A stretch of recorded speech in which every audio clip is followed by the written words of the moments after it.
Welcome to Deep Dive. For this episode, we dive into the Nag Hammadi text. This was mentioned to me by Seeker in episode 194. We have 3 sources for this deep dive, which you will see on screen.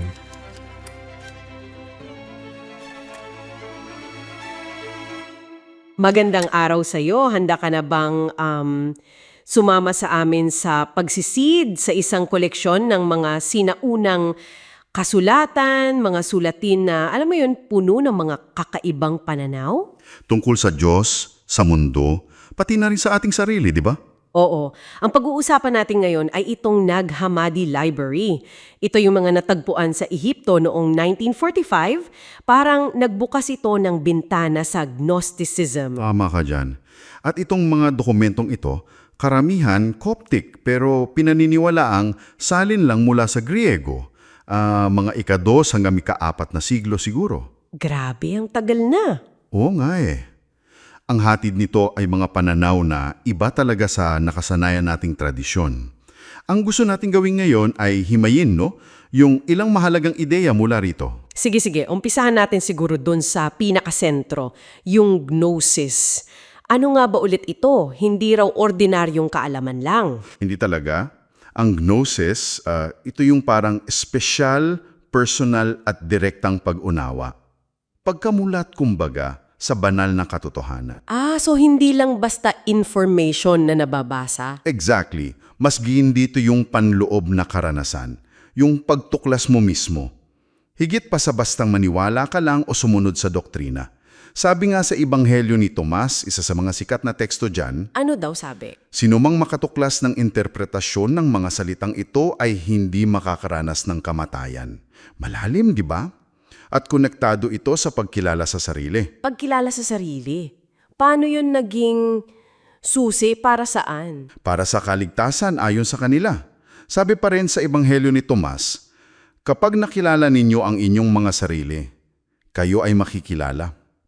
Parang pag naunawaan mo yung tunay mong essence. Yung espiritual mong pinanggagalingan. Oo, yung nga. Ngunit kung hindi ninyo kikilalanin ang inyong sarili, kayo ay nananahan sa kahirapan. So yung pag-unawa na ito mismo ang daan palabas. Palabas sa, kamangmangan, pagdurusa. Oo, ganun na nga. Kasi kung may ganitong pagpapahalaga sa espiritual na sarili, kasunod na tanong, ano tingin nila sa material na mundo? Oo nga, may pagkakaiba. Meron. Dito na papasok yung dualismo nila. Yung malinaw na paghihiwalay ng espiritual liwanag, kabutihan, at saka yung material kadiliman, kamangmangan, minsan kasamahan pangaraw. Okay, gets ko. Spirit versus matter. At ang mas nakakagulat pa siguro para sa marami, sa ilang teksto nila, yung lumikha raw ng material na mundo, hindi yung kataas-taasang Diyos. Talaga? Sino daw? Isang mas mababang nilalang daw. Ang tawag nila demiurge. Parang lesser creator, ganun. Wow, ang laki ng pinagkaiba niyan sa, sa karaniwang turo. Sobra. Halimbawa, sa Apokryphon ni Juan, may demiurge doon na ang pangalan, Yaltabaoth. Bunga raw siya ng pagkakamali ni Sofia, si Wisdom. Pagkakamali. Oo. Tapos itong si Yaltabaoth, mayabang daw. Sabi raw niya, ako ay isang mapanibuhihing Diyos at walang ibang Diyos maliban sa akin. Parang yung sinasabi sa Old Testament? May pagkakahawig, pero para sa mga gnostiko, patunay daw yun ng kamangmangan niya. Hindi niya alam na may mas mataas pa sa kanya. Kaya yung material na mundo, Ano ang tingin nila dito? tinitingnan nilang depektibo. Parang bitag o kulungan ng ating tunay na espiritu. Grabe. Kung ganyan ang tingin nila sa mundo at sa creator nito, sigurado naapektuhan din ang pagtingin nila kay Jesus, no? Oo, malaki. Iba rin yung paglalarawan nila kay Jesus. May mga paniniwala tulad ng Docetism. Docetism. Ano yon? Yung ideya na yung physical na anyo ni Kristo, pati pagdurusan niya, hindi raw totoo. Parang illusion lang, anyo lang. So, parang hindi talaga siya nagkatawang tao o nagdusa. Yun ang pinalalabas sa ilang teksto. Sa ikalawang tratado ng Dakilang Seth, sinasabi pa nga na iba raw yung ipinako sa krus, hindi si Jesus. Ha? Oo. Tapos sa mga gawa ni Pedro at ng 12, may sinabi si Pedro na si Jesus ay dayuhan sa pagdurusa na ito. Tayo ang nagdusa.